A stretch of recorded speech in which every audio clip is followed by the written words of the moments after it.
बागमती प्रदेश सरकारको प्रदेश सञ्चार रजिस्ट्रार कार्यालयमा बागमती टेलिभिजन दर्ता भएको हो। अन्य प्रदेशहरूमा सञ्चार रजिस्ट्रार कार्यालय स्थापना हुने क्रममा छ, तर बागमती प्रदेश सरकारले भने प्रदेश सञ्चार रजिस्ट्रार कार्यालय स्थापना गरेर पत्रकारहरूलाई, सञ्चार गृहहरूलाई केन्द्रीय सरकारले दिनुपर्ने सुविधाहरू दिइरहेको छ। यहीँ टेलिभिजन दर्ता हुन्छ, रेडियो दर्ता हुन्छ, नवीकरणको कामहरू पनि हुन्छ, अनलाइनका कामहरू पनि हुन्छ। बागमती टेलिभिजनको नयाँ कार्यक्रम आम नेपालीको पहिलो श्रृङ्खलामा तपाईलाई स्वागत छ। आम नेपालीहरूको अनेक कथा कुथ्रुङ्गी छन्, कयौं अव्यक्त पीडाहरू छन्। दृश्यमा देखिँदा हाँसी खुसी देखिन्छन् सबै, तर भित्री पाटो केलाउने हो भने कयौं त्यस्ता अव्यक्त, अदृश्य, असह्य पीडाहरू पनि हुन सक्छ। त्यो एकदम पदमा बसेका मान्छेदेखि आम सर्वसाधारण सडकमा भेटिने मान्छेहरूको पनि उस्तै दुःख हुन्छ, उस्तै कथा हुन्छ। त्यो कथा नियतिसँग पनि जोडिन्छ। कहिलेकाहीँ समाजले भन्दा यो नियत खराब हो भनेर आरोप पनि लगाउँछ। यी सबै सहेर अगाडि बढ्नुको विकल्प छैन। यति भनेपछि तपाईलाई जोडौँ आजको कार्यक्रमको पहिलो श्रृङ्खलामा हामीले बागमती प्रदेश सरकारका मुख्यमन्त्री माननीय डोरमणि पौडेलसँग कुराकानी गर्ने योजना बनाएका छौँ। माननीय मुख्यमन्त्रीज्यूले एकलकाटे ढङ्गले, एक पाखे ढङ्गले कार्य सम्पादन गर्नुभयो भनेर उहाँको पार्टीमा कडा आलोचना छ। नेकपाको स्थायी कमिटी सदस्यदेखि नेकपा मकवानपुरका नेताहरू रहेको बागमती प्रदेश सभामा मुख्यमन्त्रीज्यूले आफ्नै ढङ्गले, स्वेच्छाचारी ढङ्गले कार्य सम्पादन गर्नुभयो भनेर उहाँको पार्टीमा पटक पटक आलोचना हुन्छ।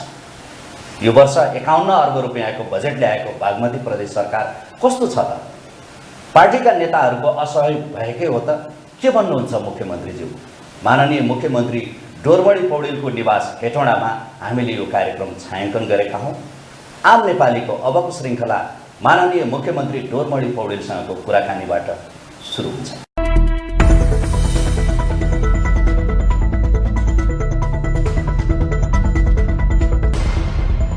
कार्यक्रम आम नेपालीको पहिलो श्रृङ्खलामा यहाँलाई स्वागत छ माननीय मुख्यमन्त्रीज्यू। धन्यवाद। जस्तो अब यो बागमती प्रदेश अलिकता हामी चाहिँ अब यहाँ छिमेकमा वीरगञ्ज, त्यसपछि केन्द्रीय राजधानी काठमाडौँ कोरोनाको कहरमा अलि बढी नै हामी परिरहेका छौँ। यो कहरसँग चाहिँ जुझ्नका लागि बागमती प्रदेशको तर्फबाट यहाँ भएको उपमहानगरदेखि यो 119 स्थानीय तहसहितको संयोजनमा कसरी प्रदेश सरकारले काम गरिरहेछ अलिकति त्यो सुनौँ, त्यसपछि थप कुराकानी हामी गरौँ। यस्तो छ, अब कोभिड-19ले अब बागमती प्रदेश मात्र होइन, अब सिङ्गो मुलुक मात्र पनि होइन, विश्वलाई नै त्यसले आक्रान्त पारिरहेको अवस्था हो। अब हामी कहाँ पहिले यो ढङ्गले मतलब फैलिन्छ भन्ने कुरालाई अलि बढी ध्यान पुर्याउन सकिएन कि भन्ने पनि अहिले सोच्न सकिने छ। किनभने त्यति बेलादेखि नै अलि बढी सजगता अपनाउनको निमित्त आम पिपुलहरूले सरकारको यो जुन एउटा पोर्टफोलियो हुन्छ त्यसलाई चाहिँ मानिदिएको भए सम्भवतः यो ढङ्गको बढ्ने थिएन होला। पहिले फेरि बागमती प्रदेश चाहिँ नि 25 सम्म पनि बागमती प्रदेश इफेक्टेड थिएन होइन, प्रभावित भएको थिएन। 2 नम्बर प्रदेश थियो, यतातिर 5 नम्बर प्रदेश थियो, 6-7 थियो, 1 थियो, तर बागमती प्रदेश चाहिँ नि एकदम पछि आएर यस्तो ढङ्गले अहिले बागमती प्रदेश आक्रमक ढङ्गले आयो कि अब अहिले चाहिँ नि सबभन्दा पहिलो नै बागमती प्रदेश छ र त्यसमा पनि काठमाडौँ उपत्यका चाहिँ नि बढी प्रभावित भएको छ। अब यो यसबाट के बुझिन्छ भने जहाँ पपुलेसनको डेन्सिटी एकदम हेभी छ, जहाँ धेरै जनघनत्व छ, त्यहाँ चाहिँ नि यसको प्रभाव पनि बढी छ भन्ने कुरा प्रष्ट देखिएको छ। अब बागमती प्रदेशमा काठमाडौँमा किन नियन्त्रण चाहिँ नि अब ज्यादा फैलियो भन्दाखेरि एउटा कुरा त प्रदेश सरकारले हामीले आइसोलेसनको जिम्मा, आइसोलेसनमा राख्ने जिम्मा, व्यवस्थापन गर्ने जिम्मा बोल त प्रदेश सरकारकै हो। हामीले धेरै ठाउँमा आइसोलेसन सेन्टरहरू पनि बनाएका छौँ। ती सेन्टरहरूलाई हामीले फाइनेन्सियली सपोर्ट पनि गरेका छौँ होइन। सबै काम गरिएको छ र हाम्रो तहबाट प्रदेश सरकारको तर्फबाट मलाई लाग्छ फाइनेन्सियली पनि हामी यति धेरै लगानी गरेका छौँ कोभिडका विरुद्धमा। सबै क्षेत्रमा, सबै गाउँपालिकाहरूमा, नगरपालिकाहरूमा हामीले रकम पठाएर त्यसको व्यवस्थापन गर्नुको निमित्त जिम्मा पनि दिएका छौँ।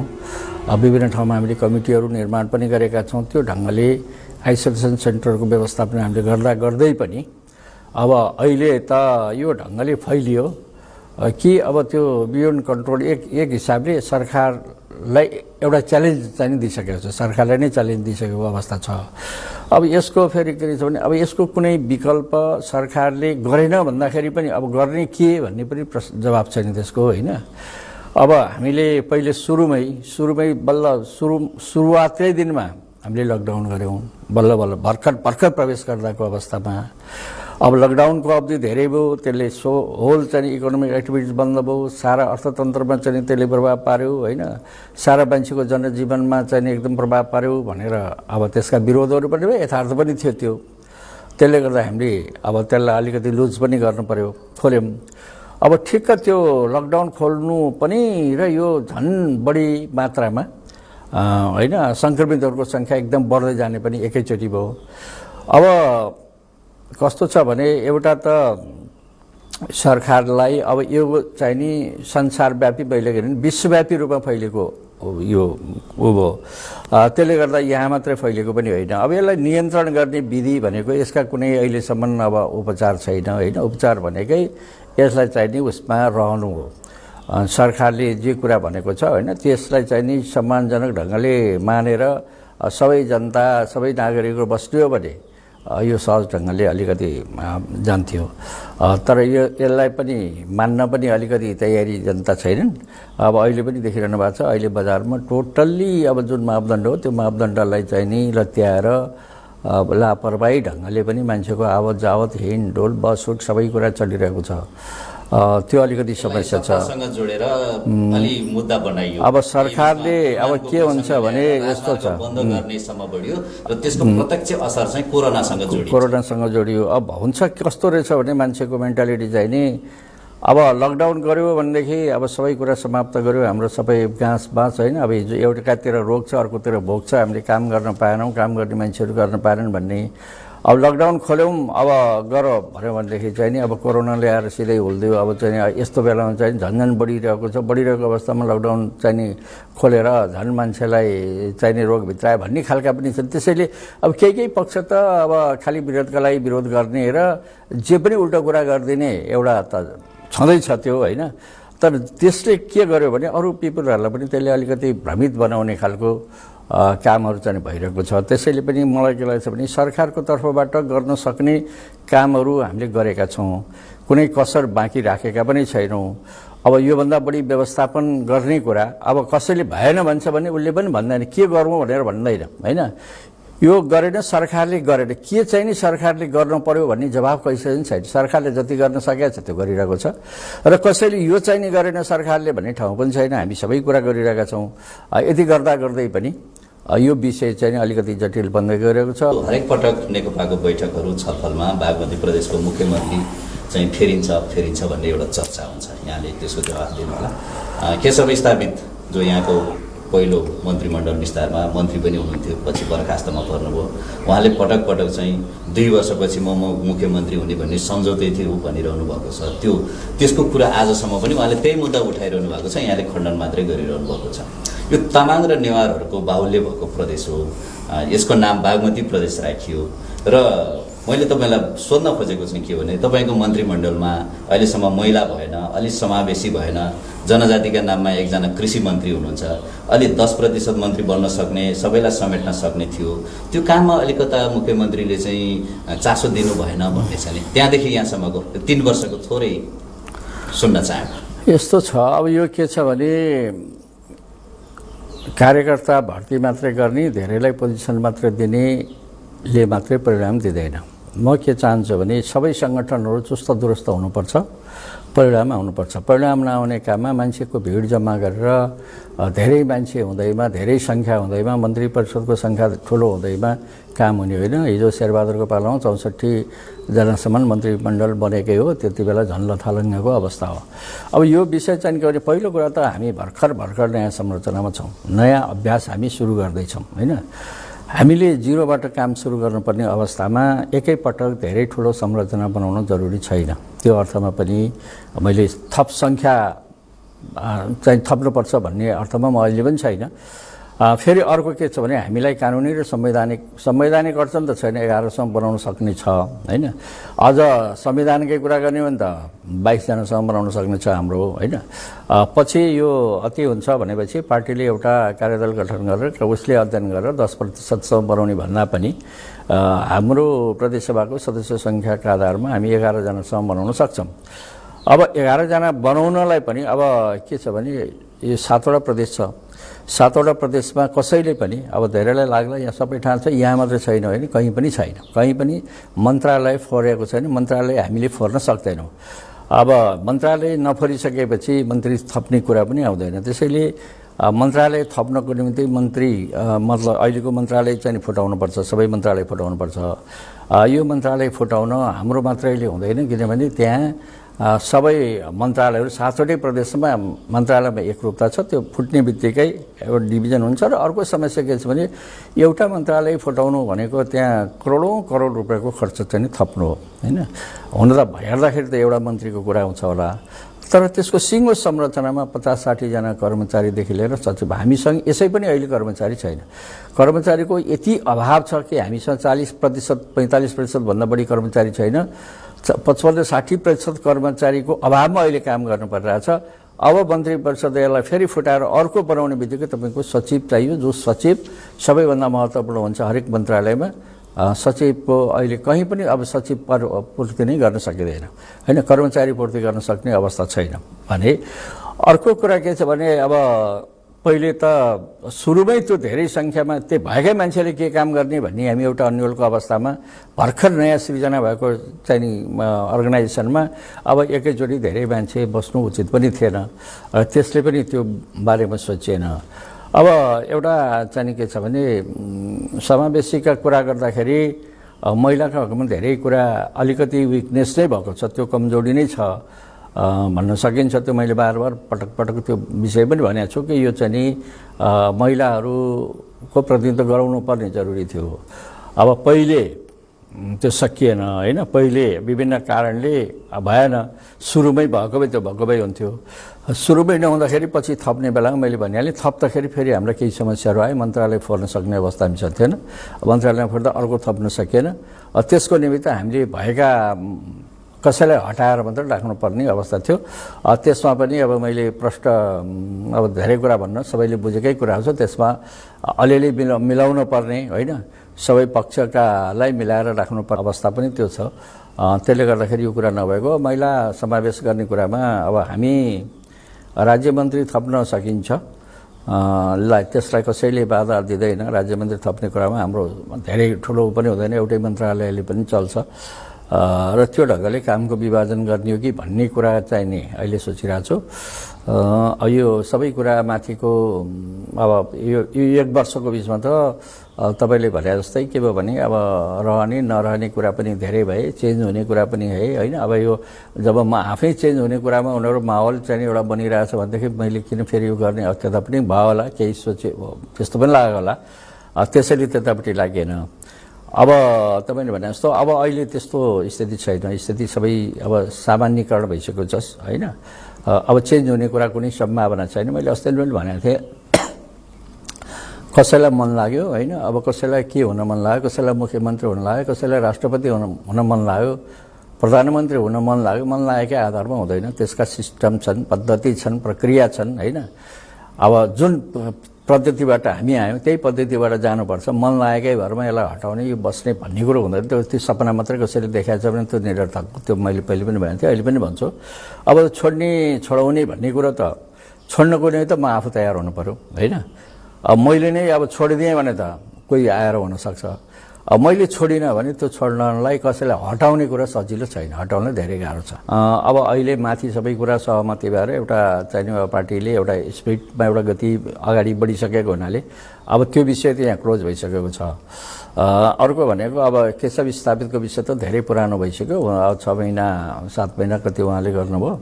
अब म चाहिँ केमा विश्वास गर्छु भने म काममा विश्वास गर्ने मान्छे हो। म धेरै गफ गर्ने अनि काम चाहिँ नि नगर्ने होइन, एकदम हाइपोथेटिक एकदम हावादारी कुराको मात्र गरेर हुँदैन, यथार्थ धरातलमा उभिएर काम गर्नुपर्छ। हाम्रो स्थिति के हो त्यो अनुसार काम गर्नुपर्छ र त्यसको चाहिँ नि फेरि म एउटा कुरामा अलिकति घमण्ड चाहिँ के पनि गर्छु भने मोडालिटीको बारेमा डेभलपमेन्टको बारेमा मलाई धेरैले सिकाउनु पर्दैन होइन। म आफै पनि लामो समयसम्म 20-25 वर्षसम्म यो विकासकै बारेमा म काम गरेर आएको मैले मतलब भनौँ न देश विदेशका सबै कुरा पनि मैले अनुभव लिएको र नगरपालिका सङ्घमा हुँदाखेरि नगरपालिकामा 10 वर्ष मेयर हुँदाखेरि मैले जे कुरा सिकेको छु मलाई लाग्छ अब कसरी गर्नुपर्छ भन्ने कुरा मलाई धेरै सिकाइराख्नु जरुरी छैन। मैले बुझेको छु धेरै कुरा।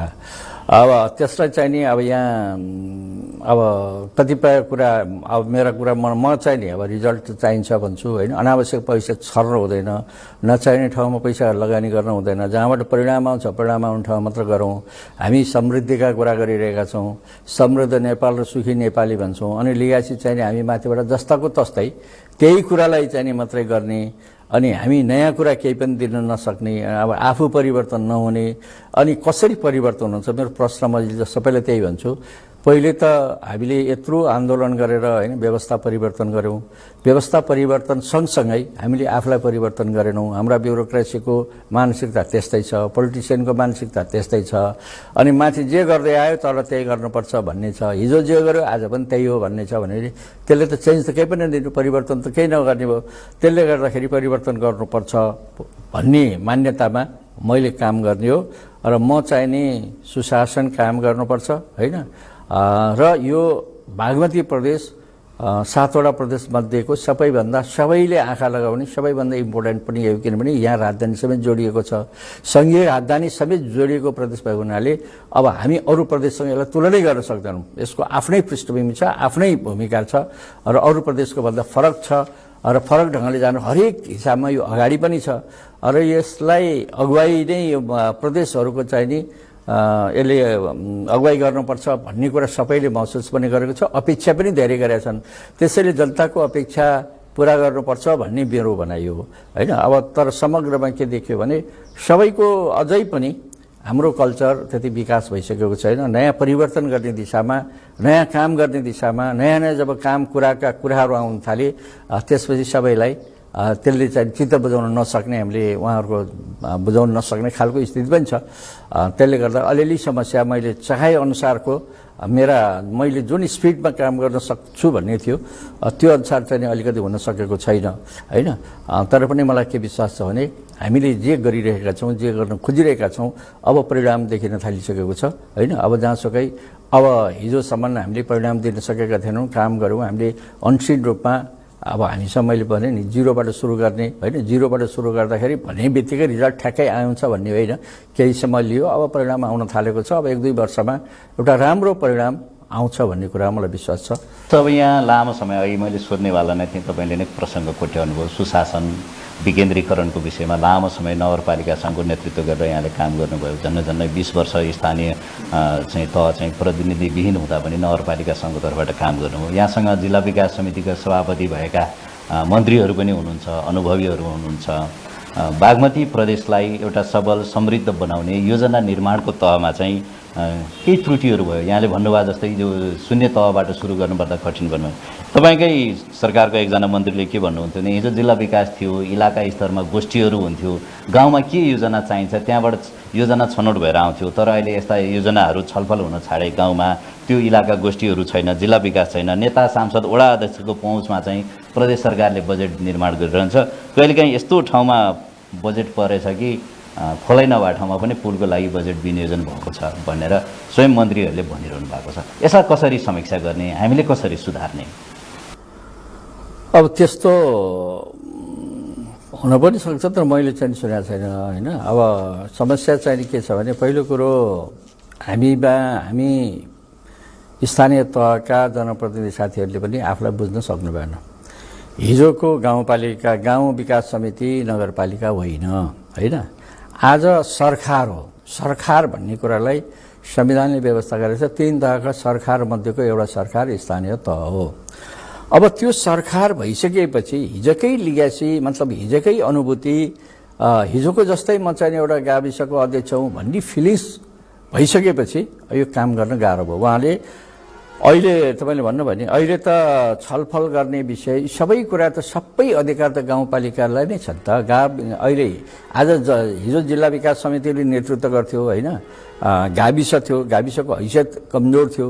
अब अहिले ऊ आफै यति सक्षम छ कि ऊ आफै एउटा सरकार हो, आफैले सबै अहिले जसरी हामी चलिरहेका छौँ त्यसै गरी गाउँपालिकाहरू चल्नुपर्छ होइन। नीति नियम निर्माण गर्नेदेखि लिएर होइन योजनाहरू छनौट गर्ने विषय लिएर संविधानका मतलब कानुनहरू बनाउने अधिकार समेत उसैलाई छ होइन। कानुन उसले बनाउन सक्छ भनेपछि त्यहाँ छलफल नहुनुपर्ने भएन भन्ने कुरा त मलाई लाग्दैन।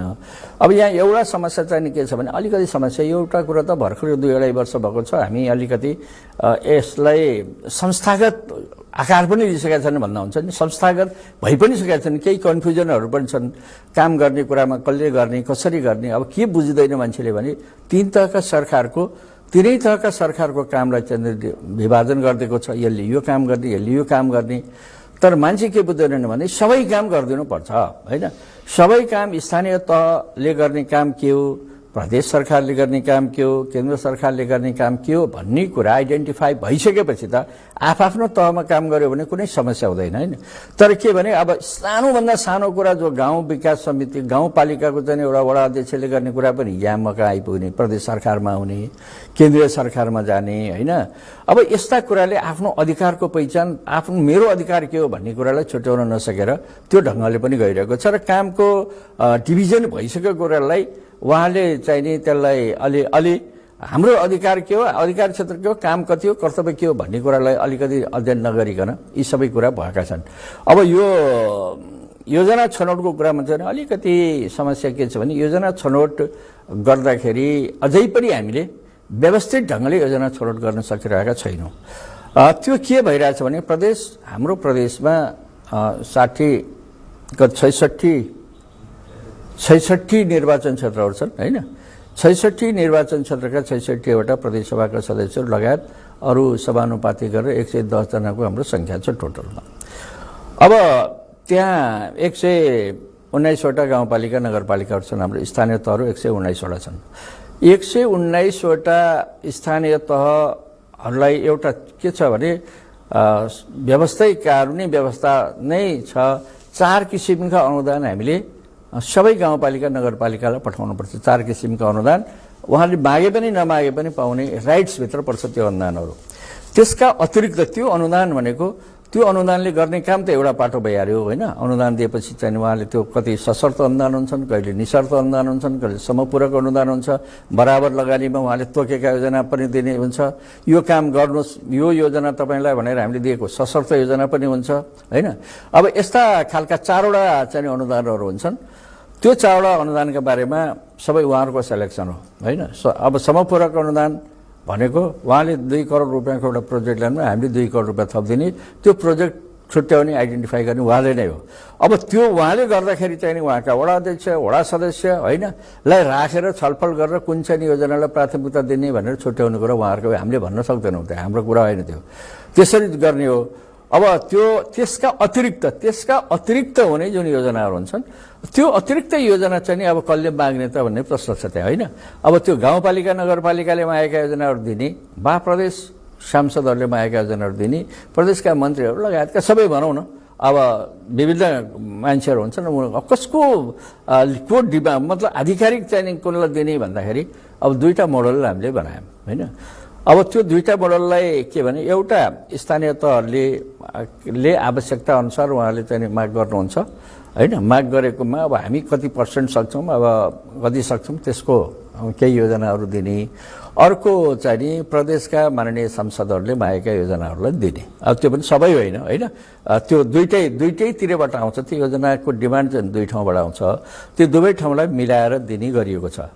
र त्यसो गर्दा केही समस्याहरू के भयो भने स्थानीय सरकारहरूसँग जनशक्ति पनि छ, उहाँहरूसँग म्यान पावर पनि छ, संस्थागत संरचना पनि छ होइन, संस्था पनि छ। भनौँ न एउटा नगरपालिकामा पनि अहिले कर्मचारीहरूको राम्रै कर्मचारी छ होइन, प्राविधिकहरू त्यहाँ छन्। यहीँ भन्नुभयो भने तपाईँको 12-13 जना प्राविधिकहरू छन् होइन। हामीसँग त्यो पनि छैन, हामीसँग त एकदम प्राविधिक जनशक्ति ज्यादै कम छ। अनि त्यसले गर्दाखेरि स्थानीय तह चाहिँ नि सबै हामीलाई दिए हुन्छ। हामीले छानेको योजना र हामीले नै काम गर्न पाउनुपर्छ, पैसा हामीलाई नै दिनुपर्छ भन्ने उहाँहरूको पनि भनाइ छ। अब प्रदेश सभाका सांसदहरूको चाहिँ के भने हाम्रो पनि भूमिका त्यहाँ देखिनुपर्छ होइन। हामी प्रदेशबाट निर्वाचित भएर आएका छौँ, निर्वाचनमा त हामीले पनि केही कुरा बोलेका छौँ, हामीले पनि केही गर्छौँ भनेर आएका छौँ। अब हामीले केही पनि नगर्ने हो भने, हामीले केही नराख्ने हो भने नेक्स्ट इयर यो प्रदेशको औचित्य पनि के रहन्छ र? प्रदेश केका लागि प्रदेश भन्ने प्रश्न उठ्छ। पैसा जति सबै स्थानीय तहमा पठाइदिने हो भने प्रदेशको भूमिका के त? प्रदेश सरकार किन चाहियो? प्रदेशमा यत्रो चाहिने संरचना किन चाहियो? कर्मचारी किन चाहियो होइन? जिल्ला जिल्लामा हामीले कर्मचारी किन पठाउनु पर्यो? त्यसले गर्दाखेरि अब प्रदेशको भूमिकालाई पनि हामी टोटल्ली मिनिमाइज गर्न सक्दैनौँ, प्रदेशको भूमिकालाई पनि देखाउनुपर्छ भन्ने कुरा पनि सँगसँगै छ। यी दुइटै कुरामा दुइटैमा तर तुक छ होइन, यो दुइटैमा छ। र यसमा हुन्थ्यो के चाहिँ गर्दा राम्रो हुन्थ्यो भने प्रदेश सांसद र स्थानीय तहका प्रतिनिधिहरू बीचमा बसेर व्यापक छलफल गरेर एउटै प्रस्तावहरू, एउटै डिमान्डहरू दुवैतिर आयो भने एकले अर्कोलाई दोष लगाउने ठाउँ पनि हुँदैन। मेरो योजना र तेरो योजना पनि भन्नु परेन होइन। प्रदेश सांसद र नगरपालिका गाउँपालिकाका बीचमा छलफल भएर त्यहीँबाट योजना सेलेक्सन भएर आउँदाखेरि त्यो अत्यन्तै वैज्ञानिक हुन्थ्यो। अब त्यो हुन सकेन। त्यो नहुँदाखेरि चाहिँ नि के हुने भयो भने अब कसका योजना बढी, प्रदेशले को सांसदले बढी योजना लग्यो अथवा गाउँपालिका नगरपालिका लग्यो। अब सबै गाउँपालिका नगरपालिका लाने हाम्रो के काम, अथवा गाउँपालिका नगरपालिकाले भने सबै प्रदेशले गर्ने हो भने अनि हामी अब यस्ता यस्ता खालका कुराहरू चाहिँ नि अलिकति बढी भएका छन्। सबै कुराहरूमा चाहिँ बागमती प्रदेशले अलि राम्रो गरेको छ, अलि भूमिका तपाईँले अलि निर्देशन समन्वय गर्नुभएको छ अरू प्रदेशको तुलनामा? होइन, मैले त हेर्नुहोस्, म त च्यालेन्ज त नभनौँ होइन, सबै साथीहरूले गर्नुभएको छ। तर कम्पेरिटिभली अब कतिपय कुरा हुन्छ भने फेरि एउटा फलानु प्रदेशमा के गरेछ, फलानुको अब नराम्रो कुरा जति सिक्ने छ नि हाम्रो प्रवृत्ति, राम्रो कुरा कसैले गर्यो भने यो राम्रो गरेछ यो चाहिँ गरौँ भन्ने होइन। गर्यो भने त अहिले तपाईँको पार्टीले नै भन्न भ्याइरहेको छैन, पार्टी कहाँ छ थाहा छैन। नराम्रो कुरो चाहिँ नि सिकिहाल्ने, यो फलानु ठाउँ यस्तो भएको छ हामी किन नगर्ने, फलानु ठाउँ यस्तो भएको छ हामी किन नगर्ने, फलानु ठाउँ चाहिँ 1 लाख योजना दिएको छ हामी किन 20 लाखको मात्र भन्ने, 1 लाख योजना किन नभन्ने, अब यो खालको कुरा पनि छ होइन। त्यसले गर्दा मलाई लाग्छ सकेसम्म मैले जे सिकेँ, मैले जे चाहिने यो धेरै लामो समय बिताएँ, मतलब अब त्यो कुरालाई इम्प्लिमेन्ट गर्नुपर्छ भनेर म लागेको छु। तर पनि अहिले नै मैले ठ्याक्कै निराशा हुनुपर्ने कुरा छैन, किनभने 2-2.5 वर्ष केही होइन, 2-250 वर्षको इतिहास भएको हो नि त सङ्घीय सरकार। 2-250 वर्ष इतिहास भएको सङ्घीय सरकारको तुलनामा हामी 2 वर्ष भएको चाहिँ नि सरकारले चाहिँ नि अब तुलना गरेर हामीले यो गर्न सकेनौँ ऊ गर्न सकेनौँ भन्ने त कुरै होइन। हामी सबै कुरा गरिरहेका छौँ, सुधार गरिरहेका छौँ, अझ गर्छौँ। र हिजोको भन्दा अहिले धेरै हाम्रा कारणले कतिपय कुराहरूलाई सङ्घीय सरकारलाई पनि अलिकति चुनौती पनि छ। सङ्घीय सरकारले जुन पैसा छर्ने प्रवृत्ति, वडामा पैसा, वडामा रामबहादुरदेखि श्यामबहादुरसम्म भन्ने खालका जुन प्रवृत्ति थियो त्यो प्रवृत्तिको अन्त हामीले गराउन म्याक्सिमम प्रयत्न गरेका छौँ। हामीले भनेका छौँ हामी कुनै पनि हालतमा तपाईँहरू यस्तो चाहिँ नि यो खालको काम नगर्नुहोस् भनेर त्यसलाई रोक्ने काम पनि भएको छ। हामीले सच्याएका पनि छौँ, सुधार पनि गरेका छौँ र बिस्तारै सुध्रिन्छ भन्ने कुरा म चाहिँ विश्वस्त छु। अलिकता चाहिँ प्रदेश सरकारका महत्त्वाकांक्षी योजनाहरू, गौरवका योजनाहरूको कुरा गरौँ हामी। भर्खरै यहाँले सिन्धुलीको दुधौली लगायतका केही मुसहर बस्तीमा घरहरू हस्तान्तरण गर्नुभयो। त्यो घरमा एउटा त्रुटि देखियो, त्यो शौचालय थिएन।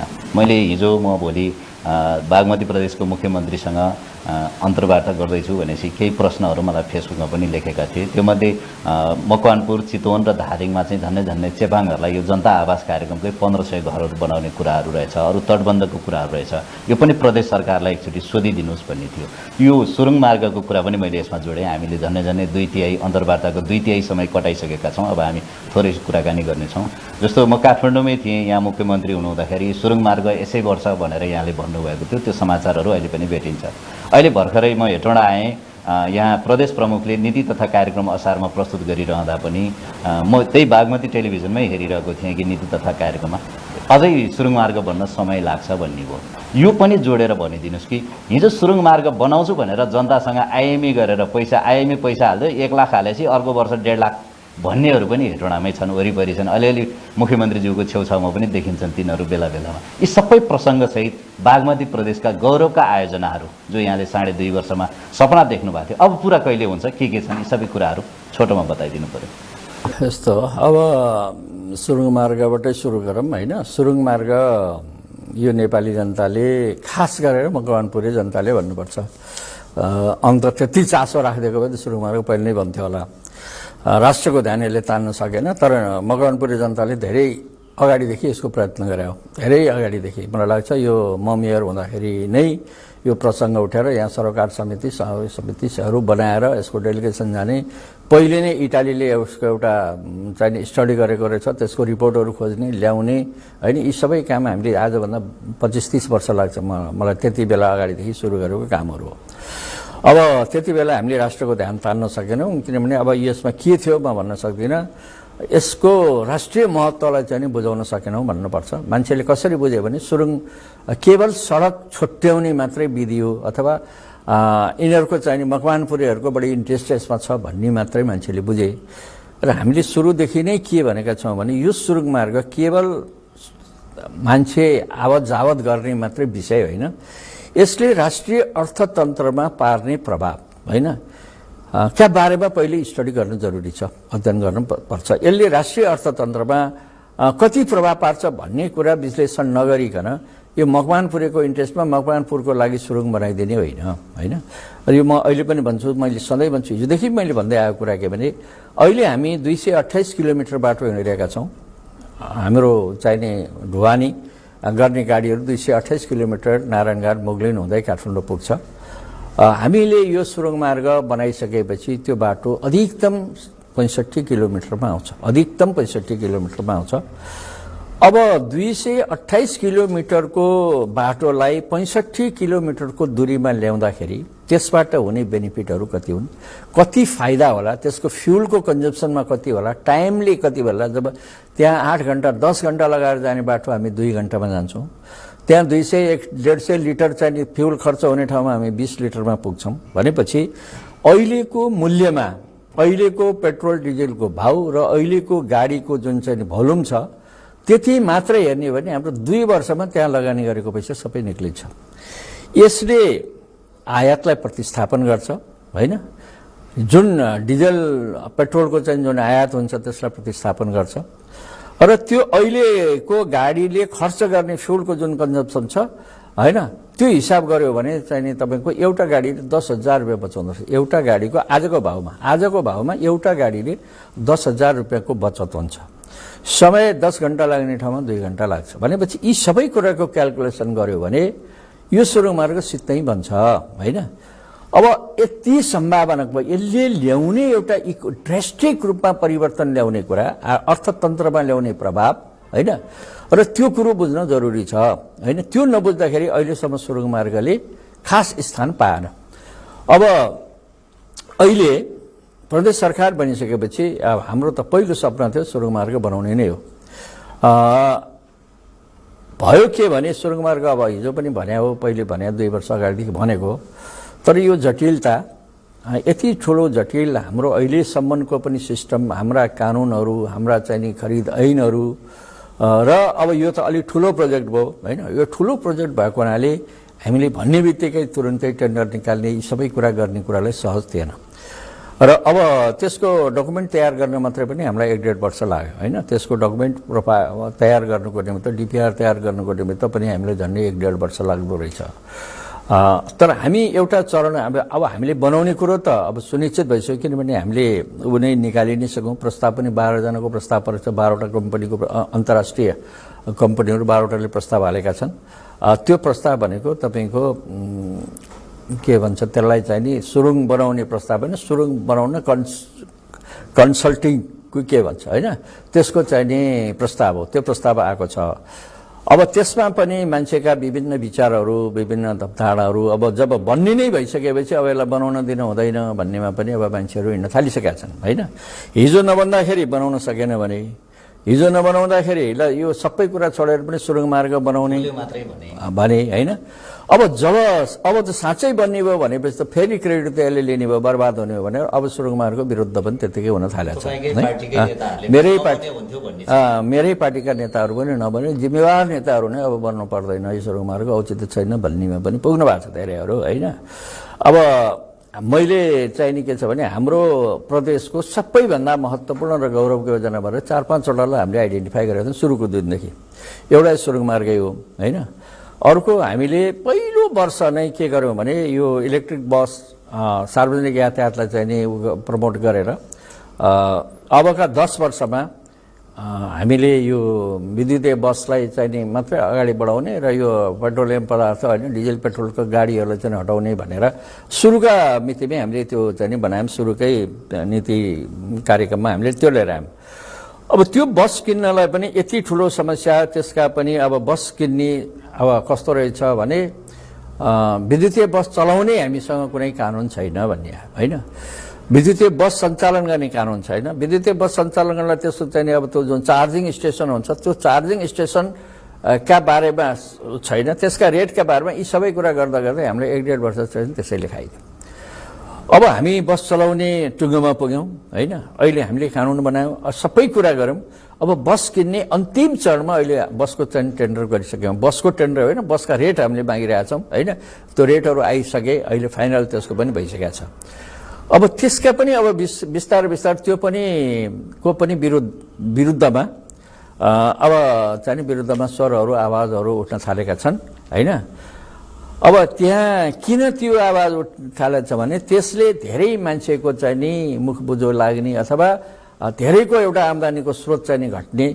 सारमा भन्दाखेरि हामीले जसरी बस किनिरहेछौँ त्यहाँ कुनै पनि मतलब दलालहरूले खान नपाउने गरी होइन, सिधै इन्टरनेसनल चाहिँ ग्लोबल टेन्डरमा गएर टेन्डर मार्फत हामीले छौँ। त्यो टेन्डर उनीहरूले धेरैले हामीलाई यो बसका बारेमा बसका यो पुरै मैले सुन्दैन होइन। म सिस्टममा जानुहोस्, सिस्टम अनुसार तपाईँ कहाँ जानुहोस् जानुहोस्, सिस्टममा आउने हो। अब हुने के हो भने यहाँ बस किन्नको निमित्त तयार भएर बसेका प्राइभेट सेक्टरहरू जसले उनीहरूले बसको मूल्य चाहिँ नि थुप्रै भन्थे, हामीले उनीहरूले भनेको मूल्यभन्दा धेरै कम मूल्यमा हामी बस आउँदैछ हाम्रो। त्यसले गर्दा उनीहरूको निमित्त एकदम टाउको दुखाइको विषय बनेको छ। र अब बिचौलियाहरू यो बस पनि किन्न दिनुहुन्न भन्नेमा उनीहरू पनि जोड तोडले लागेका छन्। त्यो पहुँच चाहिँ धेरै माथिसम्म पनि उनीहरूको चाहिँ पहुँच पुग्दैछ कि अब यो बस चलाउनु दिनु हुँदैन भनेपछि अब त्यसले पनि के गर्थ्यो भने त्यसले हामीले गर्न खोजेको चाहिँ के भने हाम्रो संविधानले के भनेको छ भने समाजवाद उन्मुख भनेको छ संविधान होइन। अब अहिलेसम्मको के छ त भने हाम्रा उद्योग धन्दाहरू सबै चाहिने हिजोका उद्योग धन्दाहरू सबै बुझाइसक्यौँ प्राइभेट सेक्टरलाई। एउटा कुनै केही पनि सरकारी नियन्त्रणमा केही पनि छैन। अब कुरा के आउँछ भने हिजो फलानो फेल भयो, त्यस्तो भयो, साझा गयो, के गयो अब सबै उद्योगहरू गए। यसको मतलब के त अब सबै आँखा चिम्लेर बसौँ, त्यसो छोडिदिउँ, सरकारै छैन, सरकार केही पनि गर्न सक्दैन भन्ने निष्कर्षमा पुग्ने भने त नयाँ कुरा किन गर्नु पर्यो र? सरकार केही पनि गर्न सक्दैन भन्ने निष्कर्षमा पुग्ने हो भने सक्यो होइन भने हिजो बिग्रियो आज हामी सक्छौँ भनेर जानु पर्यो। हामी सक्छौँ, हामी किन सक्दैनौँ? हिजो कसैले गल्ती गर्यो होइन, त्यसलाई सच्याउँ। हिजो के कारणले बिग्रियो होइन, त्यो कारण पत्ता लगाउँ र एउटा कमिटमेन्टका साथ जाने हो भने के चाहिँ नि गर्न सकिँदैन। हामी सबै कुरा गर्न सक्छौँ। त्यसले चाहिँ नि हिजो बिग्रियो भनेर होइन, आज चाहिँ त्यसलाई सच्याउने हो, बस चलाउने हो भन्ने निष्कर्षमा अब काठमाडौँ महानगरपालिका र अब यो प्रदेश सरकारको बिचमा एउटा ऊ पनि भएको होइन। अहिले हामीले इमिडिएट 40वटा बस किन्ने हाम्रो प्लान थियो र केही बसहरू काठमाडौँ उपत्यकामा चलाउने र केही बसहरू चाहिँ हाम्रो अब फेरि त्यो इलेक्ट्रिक बस चाहिने। अरू बस जस्तो अलि रफ रोडमा त्यो हिँड्दैन होइन, त्यसलाई एकदमै स्मुथ र प्लेन रोड चाहिन्छ। अब कति ठाउँ जान सक्ने हाम्रो उद्देश्य चाहिँ सबै प्रदेशका मतलब जिल्लाका राजधानीहरू, प्रदेशभित्रका जिल्लाहरूको राजधानीसम्म पुर्याउने भन्ने टार्गेट हो। अब अहिले हामी सबै ठाउँ पुर्याउन नसक्दा पनि 50% भन्दा बढी अहिले मात्रै हामी यो उतातिरको पूर्वका केही साइडहरू रसुवादेखि बाहेक हामी चाहिँ नुवाकोटसम्म जान सक्छौँ, धादिङ जान सक्छौँ, काठमाडौँका तिनटै भइहाले होइन, काभ्रेको भन्दा धुलीखेलसम्म हामी जान सक्छौँ, यतातिर चितवन र मकवानपुरसम्म आउँछौँ भनेपछि मात्रै अहिले हामी यो दोलखा, सिन्धुपाल्चोक, रामेछाप पनि जान सकिन्छ। अझ रामेछाप पनि जानै नसकिने चाहिँ होइन। तर यो बाटो बन्ने बित्तिकै हाम्रो मदन भण्डारी राजमार्ग बन्दाखेरि त हामी सिन्धुली रामेछाप सिधै गइहाल्छौँ, नेक्स्ट इयरदेखि त गइहाल्छौँ। भनेपछि हामी सबै जिल्लामा पुर्याउँछौँ र त्यसले एउटा बागमती प्रदेशले एउटा नयाँ कामको थालनी गर्छ र त्यो हुन्छ भन्ने कुरा चाहिँ लागेको होइन। त्यसपछि तपाईँको अर्को चाहिँ के छ भने एकीकृत बस्ती बसाउने कुरा पनि हाम्रो अत्यन्तै महत्त्वपूर्ण र एउटा गौरवको योजनाभित्र पर्थ्यो। अब त्यसमा पनि केही समस्याहरू आए। त्यो समस्या भनेको मात्रै जग्गाको अभाव। जग्गा सबै जग्गा अधिकांश हामीले तपाईँ हाम्रो आँखाले देखेको जग्गा जति जम्मै त्यो वनको सिमानाभित्र पर्ने, सार्वजनिक जग्गा पनि हामीसँग केही नभएको, नदी उकास जग्गा सबै वन सिमानाभित्र पर्ने र अरू सरकारी जग्गा नभएको यो जग्गा चाहिने प्राप्तिको निमित्त अत्यन्तै ठुलो समस्या परेको हुनाले जग्गा प्राप्ति गर्न नसक्दा हामीले ठोस काम जस्तो गर्न सकिएन। अब अस्तिको कुरा जोडिहाल्नुभयो तपाईँले। अब त्यो चाहिने जनता आवास कार्यक्रम, त्यो जनता आवास कार्यक्रम यो सङ्घीय सरकारको कार्यक्रम हो त्यो, होइन? सङ्घीय सरकारको कार्यक्रम भन्दा सङ्घीय सरकारले हामीलाई ह्यान्डओभर गर्यो। त उनीहरूको जुन नर्म्स थियो, होइन, त्यो नर्म्समा उनीहरूको मापदण्ड जे थियो, जस्तो घरको मोडल थियो त्यही घरको मोडल जे थियो त्यो मात्रै हामीले बनायौँ। तर मैले चाहिने अब त्यति गइरहेर फेरि त्यहाँ त्यो अवस्थामा टोयलेट पनि छैन भन्ने कुरा त मेरो जानकारीमा त्यो गर्न दिएको थिएँ, होइन? जनता अब धेरै घरहरू बनिसकेका छन्। पहिलेदेखिको भएका लामो समयदेखि जनता आवास कार्यक्रम चलिरहेको। अब अहिले त्यो जनता आवास कार्यक्रम टोटल प्रोजेक्ट चाहिँ हामीलाई ह्यान्डओभर गरिदियो। ह्यान्डओभर गरेपछि त्यसले निरन्तरता पायो। त्यसलाई सुधार्नेतिर चाहिँ हामी गएनौँ, होइन? जे थियो त्यसले निरन्तरता पाउँदाखेरि त्यो खालको घर बन्यो। जे होस्, अब हामीले त्यसलाई टोयलेट त दिनैपर्छ। टोयलेट र बत्ती बिना टोयलेट अब एकातिर हामी चाहिँ नि दिशा पिसाब मुक्त चाहिने होइन प्रदेश भनेर पनि घोषणा गर्ने, अनि अर्कोतिर टोयलेटै नभइकन घर चाहिँ हस्तान्तरण गर्ने, यो मिलिरहेको पनि छैन। यो म आफैलाई पनि त्यो एकदमै लागिरहेको छ त्यो कुरा। त्यो इमिडिएट मैले भनिसकेको छु त्यहाँ टोयलेटहरूको चाहिँ व्यवस्था गर्नुपर्छ भनेर। त्यो गर्ने र अब बन्ने घरहरू जति हुन्छन् त्यो घरलाई हामी त्यसलाई परिमार्जन गर्छौँ। अब बरु त्यसको एमाउन्ट थप्नुपर्छ भने सङ्घीय सरकारले दिएको एमाउन्टले जुन पैसा पठाएको हुन्थ्यो, होइन, पैसा पठाउनु त सकियो। अब हामीले त्यसलाई परिमार्जन गरेर नयाँ ढङ्गले त्यसलाई दिन्छौँ। र त्यो बस्ती विकास दुईवटा छ। एउटा जनता आवास कार्यक्रम भनेको हामी जहाँसुकै जहाँ छ त्यसलाई चाहिँ व्यवस्थित गरेर बसाइदिने एउटा काम भयो, होइन? जो 10 घर 5 घर 7 घर जे छ।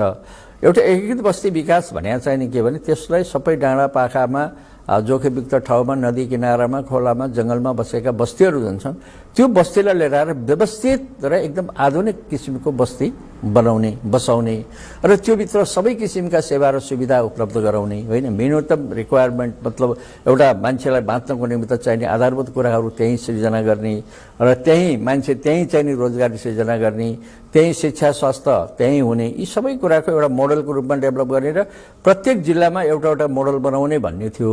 त्यो जग्गाकै कारणले गर्न सकेन। र हेटौँडामा मैले कम्तीमा तपाईँलाई थाहा छ यो चिप्लेटी बाँसघारी भन्ने ठाउँ रहेछ यता। अब जानुपर्छ कहाँ भने हेटौँडा यो अहिले महानगरपालिका भित्रै पर्छ, तर जानुपर्छ हामी 12 जिल्ला भएर मात्र त्यहाँ पुग्छौँ। उनीहरू जङ्गलमै बसेका छन्, होइन? चुरेको घाँसभित्र चुरेभित्र बसेका छन्। अब त्यो चुरेको जङ्गलभित्र बसेको मान्छेलाई यहाँ ल्याउने मेरो फर्स्ट एकदम प्रतिबद्धता थियो, होइन? पहिल्यै सालमा ल्याउँछु भनेको थिएँ, अहिलेसम्म सकेन। अब यो वर्ष कम्तीमा 100 घरलाई बल्ल हामीले जग्गा प्राप्तिको अब त्यसको सबै काम पनि सुरु भइसकेको छ।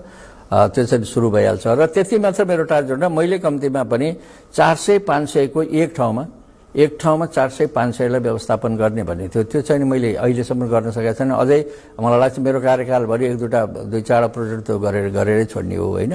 अब यो अहिले भूमि समस्या समाधान आयोग जुन आउँदैछ, होइन, त्यो आउने बित्तिकै हामीले केही जग्गाहरू जस्तो अब अन्त नभए भने नदी उकासका जग्गाहरू, खोलाले छोडेरका जग्गाहरू त्यसलाई प्रोटेक्सन गरेर त्यहाँ जग्गाहरू निकाल्न सकिन्छ। त्यो जग्गा लिएर पनि काम गरिन्छ र त्यो एउटा काम हो भने अर्को तपाईँको सँगसँगै यो हामीले पुष्पलाल चक्रपथ भनेर भनेका छौँ। त्यो पनि हाम्रो गौरवको योजना हो। र पुष्पलाल चक्रपथ भनेको चाहिँ के भने अहिले भइरहेको हाम्रो 13वटा जिल्लाको कनेक्टिभिटीलाई सकेसम्म छोटो बनाउने, होइन? त्यसलाई सकेसम्म छोटो जोड्ने। अहिले मानिलियो एउटा उदाहरणको निम्ति अहिले हामी सबै प्रदेशका सबै राजधानीमा जाँदाखेरि 1000 किलोमिटर होला, होइन? भने त्यसलाई घटाएर 800मा ल्याउन सकिन्छ कि 700मा ल्याउन सकिन्छ। कहाँबाट हुनसक्छ त्यसलाई छोटो गरी बाटो दूरीलाई चाहिँ घटाउने गरी हामीले त्यसलाई चक्रपथको नाम दिएका छौँ। जस्तो हामी यहाँ मनरीबाट यतातिर के अरे यो धादिङको उसमा निक्लिने, होइन? त्यसले धेरै बाटो छुट्याउँछ। त्यसै गरी हामीले चाहिँ यता सिन्धुपाल्चोकको सदरमुकामबाट काठमाडौँ आउँदाखेरि 84 किलोमिटर बाटोलाई एउटा बाटो बनाउँदाखेरि 34 किलोमिटर बाटो घट्ने रहेछ होइन, 85 किलोमिटरमा पुग्ने रहेछ भने 34 किलोमिटर एउटा बाटो बनाउँदाखेरि 34 किलोमिटर सदरमुकाम जोड्ने राजधानी जोड्ने बाटो घट्छ भने त्यो एकदम इम्पोर्टेन्ट छ। त्यसलाई हामीले सुरु नै गरिसक्यौँ र बनाइ नै सक्यौँ भन्दा हुन्छ, अलिकति पार्ट मात्र बाँकी होला होइन। यसरी यो कनेक्टिभिटीलाई कसरी जोड्न सकिन्छ, सिन्धुपाल्चोक र रोसुवा जोड्न सकिने त्यसको सम्भावना पनि अध्ययन गरिरहेका छौँ होइन। यी सबै कुराहरू चाहिँ नि हाम्रो एउटा प्राथमिकता भित्र पर्छ र अरू मूलत मेरो फोकस चाहिँ के हो भने हाम्रा यात्राहरू, हाम्रा हरेक कदमहरू, स्टेप हामीले गर्ने योजनाहरू त्यो समृद्धि उन्मुख हुनुपर्छ भन्छु भने चाहिँ नि हामीले हेफाजतले केही पनि काम अब गरिदिनको लागि गर्ने होइन। अब हामी कुनै प्रोजेक्ट पनि त्यहाँ लैजान्छौँ भने त्यो प्रोजेक्टले दिने कुराहरू के हो होइन, त्यसले रिटर्न कति दिन्छ, परिणाम के दिन्छ, कति जनता त्यसबाट लाभान्वित हुन्छन् होइन, राष्ट्रले के पाउँछ, यी सबै कुराको स्टडी गरेर मात्रै काम गर्नुपर्छ। अन्यथा जसलाई जे मन लाग्यो, प्राथमिकता पनि नभएको, कसैका इन्ट्रेस्टका भरमा, कसैका व्यक्तिका इन्ट्रेस्ट, कसैका घरमा होइन मा बाटो पुर्याउने जस्ता कुराहरू चाहिँ नि गर्नु हुँदैन भन्ने कुरा चाहिँ मेरो मान्यता हो, त्यही अनुसार गरिरहेको छु मैले। जस्तो अब हामी अन्तर्वार्ता टुङ्ग्याउने क्रममा छौँ माननीय मुख्यमन्त्रीज्यू, मैले छोटो जोड्न चाहेँ। जस्तो अब यहाँसँग पार्टीको स्थायी कमिटीका पोलिट ब्युरोका नेताहरू हुनुहुन्थ्यो, पार्टी थियो, सिङ्गो 2/3 थियो, यति हुँदाहुँदै पनि तपाईँलाई काममा उल्झन भयो। अहिले पार्टी एकातिर, सरकार एकातिर, यो मैले तपाईँको सन्दर्भ मात्रै भनेको होइन, मैले गाउँ सरकार बेला पनि त्यही भन्छु, यति राम्रो काम गरेँ। जस्तो मनरी गाउँपालिकाकै उदाहरण 53 करोडको पुल टेन्डर गरेँ, पार्टीले कहिले राम्रो गर्यो भन्दैन भने यो अवस्थामा काम गर्दा थोरै कठिनाइ यहाँले भोग्नुभयो पक्कै। अब यो त यहाँको मात्र कुराहरू भनिहाल्नु भयो होइन, केन्द्रदेखि गाउँ तहसम्म, वडा तहसम्मको समस्या यही हो। यसलाई मैले अब धेरै कुरा कमेन्ट गर्नुभन्दा पनि यस्तो भइरहेछ, यो हुनु हुँदैन है। अब हामीले यो एउटा व्यक्तिले गरेको अथवा सरकार र पार्टी अलग होइन भनेर चाहिँ नि बुझाइ भएन। पार्टी एकातिर, सरकार एकातिर, अनि सरकारले गरेको कामलाई राम्रो भन्न नहुने भन्ने एउटा पक्ष छ। र अब दोष चाहिँ के छ भने पार्टीले सबै कुरा सरकारले पार्टीसँग अनुमतिले, अहिले तपाईँले माथि हामी जे देखिरहेछौँ, सुनिरहेछौँ, एउटा मान्छे नियुक्ति गर्नु पर्यो। अब पार्टीको निर्णय अनुसार एउटा मान्छे, त्यो सरकार के कस्तो सरकार हो त्यो? जुन सरकारलाई संवैधानिक अधिकार छ, संविधानले दिएको अधिकार, पार्टीले त नीतिगत कुरामा चाहिँ सहयोग गर्ने हो, नीतिगत निर्णय गर्ने हो, नीतिगत सजेसन दिने हो, यसो गर्नुपर्छ, पोलिसी बनाउने हो। मन्त्री बनाउने कुरामा यतिजना मन्त्री बनाउने, ठिक छ। अनि मापदण्ड के थियो, यो मापदण्ड बनाऊ भनेर मापदण्ड दिएपछि त्यो स्वतन्त्रता त प्राइम मिनिस्टरले पाउनु पर्दैन होइन। मापदण्ड अब व्यक्तित्व गरेर यसलाई मन्त्री बनाउनै पर्छ, यसलाई गर्नै पर्छ भन्ने ढङ्गले सरकार चल्दैन। सरकारलाई कम्फर्टेबल कसरी हुने, मलाई कसैले निर्देशन गर्छ यसै गर भनेर सरकारको सफलता र असफलता हामीलाई दोष पाउने होइन, असफल भयो दोष जति लिने, यसले केही पनि काम गर्न सकेन भनेर। अनि जसले मलाई काम गर्न दिन्न भनिरहेछ, जसले मलाई सुरुका दिनदेखि असफल बनाउनु पर्छ भनिरहेछ, जसको यो मुख्यमन्त्री यो 2 वर्षभन्दा 3 वर्ष जाँदैन भनिरहेछ, अनि उसकै प्रत्यक्ष निर्देशनमा मैले काम गर्छु, अनि उसले दिएको सजेसन कस्तो होला, उसले मलाई दिने निर्देशन कस्तो होला, यो सरकारलाई सफल बनाउन दिन्छ कि असफल बनाउन दिन्छ हो। त्यसले गर्दाखेरि यो कन्ट्राडिक्ट छ होइन। अब यो चाहिँ नि त्यस तपाईँले भने जस्तै छ। अब यस्तो हुनु हुँदैन थियो, हुँदाखेरि घाटा पार्टीलाई नै हो नै बुझ्नुपर्ने। अहिले पार्टीको नेतृत्व गर्ने साथीहरूले बुझ्नुपर्छ कि यो सबै घाटा भनेको पार्टीलाई हो। भोलि त इलेक्सन त फेरि पनि आउँछ, यो 5 वर्षमा सबै कुरा सकिएको त छैन होइन। अब फेरि 1.5 वर्ष त फेरि चुनाव सुरु भइसक्यो भनेपछि यो ढङ्गले जानु हुँदैन। पार्टीले अहिले पनि सरकारले गरेका कामहरू तपाईँ जानुहोस्, दुनियाँ कहीँ गए पनि सबैले भन्छ सरकारले, प्रदेश सरकारले त अनएक्सपेक्टेड काम गरेछ। म भन्छु सोचिएको भन्दा धेरै काम गरेछ होइन। हामीले जस्तो अस्ति 32वटा पुलको उद्घाटन गर्यौँ, 10वटा पुल अहिले तयार भएको छ, 40वटा पुल हामी नेक्स्ट इयर चाहिने उद्घाटन गर्छौँ, 1300 किलोमिटर बाटो बनाइएका छन्। अहिले अस्ति तपाईँले सिन्धुली गएर हेर्नु यतातिर फार्मिङका कुराहरूदेखि लिएर त्यस्ता 10वटा जिल्लामा भइरहेछ। प्रोडक्सन यति हाइली प्रोडक्सन वृद्धि भइरहेका छ अनि ठाउँमा चाहिँ नि अब प्रोजेक्टहरू मतलब कृषिका कार्यक्रमहरू सञ्चालन भइरहेका छन्। कृषिमा पनि हामीले हो हिजो गल्ती गरियो त नभनौँ, हिजोको माथिकै पछ्याउँदै जाँदाखेरि अनुदानका जुन कार्यक्रम थियो त्यो अनुदान कार्यक्रमबाट गलत परिणाम आयो होइन। त्यसबाट धेरै कुरा हामीले भोग्यौँ र अब अनुदान होइन, अब चाहिँ नि उसमा जानुपर्छ, सफ्ट लोनमा जानुपर्छ, हामी ऋण प्रवाह गर्ने भन्ने मोडलमा हामी गयौँ। 3 अरब रुपियाँ ऋणले रोजगारी सृजना गर्ने भनेर हामीले कार्यक्रम ल्याइरहेका छौँ। मानौँ यो कार्यक्रम देख्दाखेरि सबै दङ परेका छन् होइन। यहाँ 3 करोडको कुरा गर्ने ठाउँ 3 अरब हामीले रोजगारी सृजना गर्न पैसा छुट्याएका छौँ। सुरु नै गरिसक्यौँ, एग्रिमेन्ट गरिसक्यौँ हामीले ब्याङ्कहरूसँग। भनेपछि यस्ता कामहरूको परिणाम त अब तपाईँ देख्नुहुन्छ नि होइन, कसरी आउँछ भन्ने कुरा परिणाममुखी काम भएका छन् होइन। अब तर त्यो राम्रो काम भयो भनेर पार्टीले भन्दैन होइन, राम्रो काम गर्यो भनेर भन्दैन। यहाँसम्म कि पार्टीका नेतृत्वहरू होइन, जो हाम्रा नेता बनेर बस्नुभएको छ, त उहाँहरूले अहिले मैले जति पनि प्रोजेक्टका कुरा गरेँ, सुरुङ मार्गको उहाँ पक्षमा हुनुहुन्न, उहाँले बोल्दाखेरि जिब्रो चपाएर बोल्नुहुन्छ है। यो काम ठिक छ, मकवानपुरमा बस्ने मान्छेहरूले समेत यो योजनालाई मैले यही हलमा तपाईँलाई भन्छु, यहाँ धेरै कुरा भयो। यहाँ चाहिँ नि यो संसदीय दलको बैठक बस्दा त यहीँ बस्छौँ हामी बैठक होइन। बैठक बस्दाखेरि बजेटले चाहिँ नि धेरै कुरा, बजेट मकवानपुरमा मात्रै बजेट हाल्यो भनेर यहाँ व्यापक आलोचना भयो मेरो होइन। म यहीँ बसिरहेको थिएँ, मकवानपुरमा बजेट धेरै हाल्यो, फलाना ठाउँ हालेन, यति अरब हाल्यो, यति करोड हाल्यो, फलाना कम्पेरिटिभली हुँदाखेरि यहाँका साथीहरूले, यहाँ मकवानपुर जिल्लाकै नेताहरूले चाहिँ नि अब डिफेन्स गरिहाल्नुहुन्छ भनेर भन्दाखेरि उहाँले पनि यो हामीलाई थाहा छैन, हामीले हाले बजेट होइन, यो कसले हाल्यो के थाहा मलाई भन्ने खालको जवाफ दिए यहीँ हेर्नुहोस् है आफ्नै पार्टीका नेताहरूले।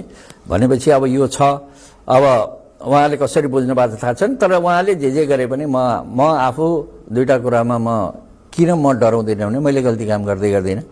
म कुनै पनि हालतमा मतलब गल्ती नगर्ने मान्छेले कसैसँग डराउन जरुरी पनि छैन। मैले सकेसम्म राम्रो परिणाम दिन्छु, नराम्रो काम गर्दिनँ होइन। राम्रै गर्छु जस्तो लाग्छ र तुलनात्मक हिसाबले पनि मैले कोहीभन्दा कम पनि छैन र मतलब जसरी काम गर्नुपर्ने हो विभिन्न मलाई सपोर्ट, त्यही ढङ्गको सपोर्ट पार्टीको फुल फ्लेज रूपमा सपोर्ट भएको भए त तपाईँ योभन्दा डबल काम देख्नुहुन्थ्यो अहिले होइन। पार्टीको सपोर्ट नहुँदै पनि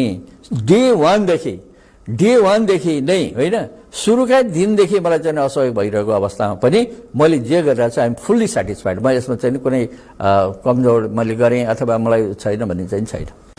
कमजोर अब बिदा हुनु अगाडि एउटा क्वेसन सोधेँ। यहाँले मकवानपुरको प्रसङ्ग पटक जोड्नु भएको छ। यद्यपि बागमती प्रदेशको मुख्यमन्त्री हो तपाईँ, मकवानपुरबाट हुनुहुन्छ। हाम्रो मकवानपुर करिब 22-23 हजार कतारमा छन्, मलेसिया दुबईमा छन्। पछिल्लो पटक वैदेशिक रोजगारीको मकवानपुरमा पनि त्यो बढिरहेको छ। हामी चाहिँ अर्ध दक्ष श्रम हाम्रो बढिरहेको छ। साउदीबाट पुरानो नेता वीरबहादुर लामाका कान्छा छोरा कुन्साङ लामाले मलाई सोध्नु भएको छ, सिङ्गो परिवार गणतन्त्रका लागि लड्यो, व्यवस्थाका लागि लड्यो, तर म चाहिँ साउदीमा ड्राइभर हुनु पर्यो, यस्तो दुःखका दिनहरू छ, किन हामी जस्ता युवाले गाउँमै अवसर पाएनौँ भनेको छ। दुबईबाट एउटा हेटौँडाकी डङ्गोल थर्की युवतीले 4 महिना भयो घर आउन पाइन, दूतावासले नामै पठाउँदैन। अब यतिका लागि पनि मैले दूतावासलाई फोन गरिदिनुहोस् न भनेर मुख्यमन्त्री गुहार्नुपर्ने हो र गणतन्त्रमा भन्नुभएको छ। दुबईमै तपाईँ कतारमै जानुभएको थियो तपाईँ, त्यहाँ मकवानपुरको कार्यक्रममा नगएर अन्त कतै जानुभयो भनेर पनि केही साथीहरूले मकवानपुर मिलन केन्द्र भन्ने संस्था छ मकवानपुर, दुबई कतार 26-27 देशमा, त्यसबाट पनि केही गुनासोहरू मलाई आएको छ, अडियो छ। हेटौँडाकै एकजना मान्छे एक्सिडेन्टमा प्रकरणमा पर्दा तपाईँले अलिक पहल गर्नुभयो, त्यसलाई छोड्नुपर्छ भनेर। तर अस्ति भर्खरै मकवानपुरको बकैयाको एउटा थिङ थरको महिला चाहिँ यौन दुराचारमा कसैबाट पीडित हुँदाखेरि न्याय पाऊँ भनेर मैले कहीँ गुहार्ने ठाउँ पाएन। हामी मकवानपुरीहरू गाउँमा अवसर नपाएर वैदेशिक रोजगारमा आउँदा नि यस्तो दुःख परिरहेछ। अलिकता चाहिँ जस्तो भीमफेदीको एकजना मगरको शव आयो, तर उनले पाउने 2 लाख बिमा पैसा पाइदिएन, त्यो चाहिँ गाउँपालिकाले डकुमेन्ट पठाएन, यतिका लागि पनि हामीले मुख्यमन्त्री गुहार्नुपर्ने हो र भनेर यस्ता कयौँ कुराहरू अहिले तपाईँले भन्नुभयो नि, वडादेखि प्रदेशसम्म जोडिने, केन्द्रको कुरा जोडिने भनेर यस्ता कुराहरूमा चाहिँ खास गरी यसको एउटै जवाफ के हो भने यहाँबाट मुख्यमन्त्रीज्यूले त्यहाँको दूतावासलाई केही पहल गरिदिनु हो भने मकवानपुरीले अलि न्याय पाउँथे कि भन्ने छ। यस्तो अब पहिलो कुरा त जति तपाईँहरूले उठाउनु भयो होइन, यो विषय अब म कहाँ आइपुग्दैन। अब सबै कुरा मैले थाहा पाउँछु भनेर मसँग त्यस्तो पनि छैन, मेकानिजम पनि छैन। उहाँहरूले मलाई भने जस्तो पनि लाग्दैन। अब एकाध कुरा के हुन्छ भने ठ्याक्कै उहाँहरूलाई के लाग्छ, मुख्यमन्त्रीले भन्ने बित्तिकै सबै कुरा त ट्याक्कै भइहाल्छ भन्ने पनि सोच्नुहुन्छ है। कतिपय यस्ता इस्युजहरू हुन्छन्, त्यसका सर्टेन उसका देशका नियमहरू, उसका कानुनहरू, अब हामीसँग भएका सम्झौताहरू, सरकारसँग गरेका सम्झौता, कुन कुन ढङ्गले उहाँहरू जानुभएको छ, उहाँका अब त्यो के पासपोर्टका, यी सबै कुराहरूले गर्दाखेरि भन्ने बित्तिकै हामी ठ्याक्कै सबै कुरा मैले भनेपछि उसले मान्नुपर्छ भन्ने छैन। उसका कानुनभित्र पनि ऊ रहन्छ। तर म के भन्छु भने उहाँले जुन ढङ्गले एउटा विश्वासका साथ यस्तो कुरा सबै कुरा आइपुग्नु पर्ने त थिएन। तर मैले भने अझै हामी सिस्टममा गइसकेका छैनौँ। अझै हामीले हाम्रा अधिकार र कर्तव्यका बारेमा होइन, एउटा स्थानीय तहको सरकारले मेरा अब त्यो चाहिने भनौँ न उहाँहरू कुनै न कुनै गाउँपालिका नगरपालिकाको मान्छे हुनुहुन्छ होइन, उहाँको त्यहाँ त छ र त्यहाँका जनप्रतिनिधिले अलिकति इनिसिएसन लिएर यो कुरालाई चाहिँ अगाडि बढाउने काम उहाँबाट गर्न जरुरी छ भन्दा पहिले त होइन। अब भनौँ न कुनै गाउँपालिकामा त्यस्तो घटना भइरहेछ, त्यो कुरा मलाई थाहा पर्दैन, तर गाउँपालिकाको अध्यक्षलाई त्यो कुरा थाहा हुन्छ र उहाँ मार्फत यो कुरा आयो भने हाम्रो तर्फबाट, सरकारको तर्फबाट गर्नुपर्ने कुरामा मलाई लाग्छ कुनै कन्जुसियाई मैले चाहिँ नि गर्दिनँ। मेरो आफ्नो तर्फबाट गर्ने कुरालाई हामीले एउटा चाहिँ नि यस्ता भनौँ न अब त नभनौँ कमिटी त नभनौँ, एउटा जिम्मा पनि दिएका छौँ यस्ता विदेशमा बस्नेहरूको पर्ने समस्या हाम्रो तहबाट है। फेरि हामी त्यो सबै समस्याको हलै गर्न सक्छौँ भन्ने होइन, तर हामीले कम्तीमा इनिसिएसन लिने, हामीले त्यो कुरालाई सरकारसम्म जाने, सङ्घीय सरकारमा जाने, हामी त्यो कुरालाई राजदूतावाससँग त कुरा गर्न कुनै समस्या भएन, राजदूतावाससँग कुरा गर्ने र त्यहाँबाट सुल्टिने कुराहरू छ भने त्यसलाई सल्टाउने काम त गरिएको छ अहिलेसम्म, जाने बुझेसम्म। अब सूचनै नआइकन त मैले सबै कुरा भन्न सकिनँ। अब कतारमा गएको बेला कुरा त अब खोइ मलाई थाहा छैन, अब खोइ साथीहरूले कसैले बोलाएको ठाउँमा नगा जस्तो लाग्दैन होइन, जसले बोलायो त्यहीँ गयो नयाँ ठाउँमा, नेपाली भेट्यो होइन।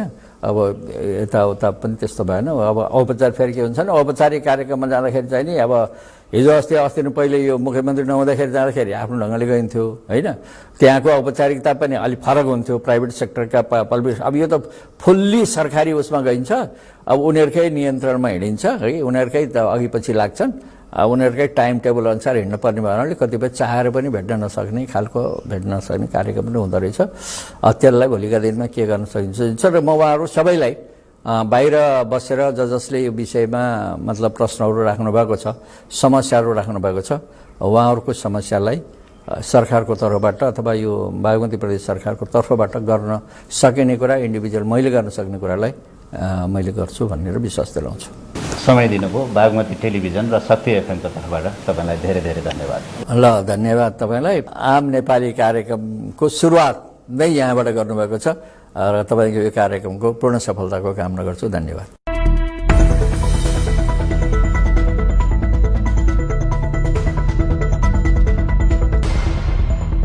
कार्यक्रम आम नेपालीको आजको श्रृङ्खलामा माननीय मुख्यमन्त्री डोरमणि पौडेल जो बागमती प्रदेश सरकारका मुख्यमन्त्री हुनुहुन्छ उहाँसँग हामीले कुराकानी गऱ्यौँ। उहाँको कुराकानी सुनेपछि तपाईँ पक्कै धेरै कुरामा प्रष्ट हुनुभएको छ। पार्टीको असहयोग, मुख्यमन्त्रीको कार्य सम्पादन, पार्टी र सरकार सँगसँगै हिँड्नुपर्ने हो। सङ्घीय सरकार जस्तै प्रदेश सरकार पार्टीभन्दा फरक ढङ्गले हिँडिरहेको उहाँले स्वीकार्नु भएको छ। कार्यक्रम आम नेपालीको अर्को श्रृङ्खलामा फेरि यस्तै पात्र लिएर उपस्थित हुने नै छौँ। तपाईँ बागमती टेलिभिजन हेरिरहनुहोस्, शक्ति एफएम 103.4 मेगाहर्ज सुनिरहनुहोस् र इन्टरनेटमा bagmatiLive.com मा हाम्रा रेडियो र टेलिभिजनका कार्यक्रमहरू पढ्न, हेर्न र समाचारहरू पढ्न पनि तपाईँ सक्नुहुनेछ। मेरो सिङ्गो टिमसहित मलाई पनि बिदा दिनुहोस्। नमस्कार।